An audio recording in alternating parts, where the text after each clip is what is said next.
Hey, everybody. Tanner here.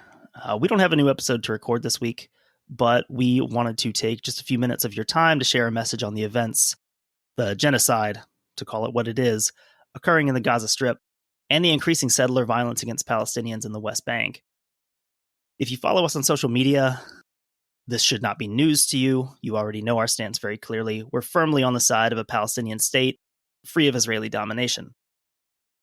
And despite the attention that we put into writing this statement, it won't be perfect. Things will be overlooked or left out or not worded exactly the way that we wanted.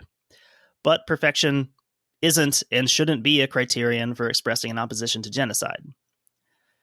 As this is being recorded on the morning of October 15th, Israel has ordered the evacuation of North Gaza, which includes Gaza City itself, meaning that upwards of 1 million people have been forcibly displaced. The designated evacuation corridors and safe zones in the southern Gaza Strip have been bombed by Israeli planes, resulting in the deaths of hundreds of men, women, and children. The Israeli government and military leadership have made it clear that they intend to flatten Gaza and leave no room for the peaceful existence of the Palestinian people. If you, like us, are American, then your government has already chosen a side for you. You've already contributed monetarily to Israel. The U.S. sends over $3 billion in military aid to Israel each year. The taxes that we pay fund Israeli weaponry that's currently being used in the slaughter of Palestine, and our president's first instinct was to give Israel a green light to act as it pleased under the auspices of a right to defend itself. President Biden has seemingly softened this stance in recent public comments, but with the death toll approaching 3,000 in the Gaza Strip, the damage is already well underway. As Israel prepares for a ground invasion of Gaza, and as food and water supplies run out, death tolls are expected to skyrocket. We would urge listeners to do what they can in support of the Palestinian people at this time. We're donating as much as possible of our Patreon funds to the organization Medical Aid for Palestinians, and there are other aid organizations on the ground in Gaza that are also very worthy of your support. Use whatever platform you have to speak out, and to share the messages of those directly affected.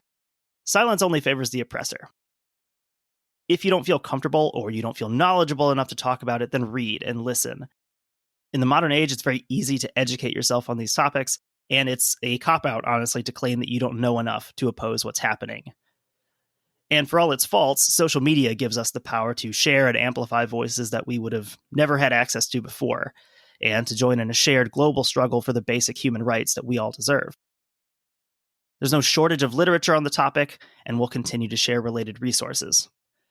Taylor and I are both very familiar with how Israel is presented to the American public as an ally that can do no wrong, or one that has an inherent moral advantage over her predominantly Muslim neighbors.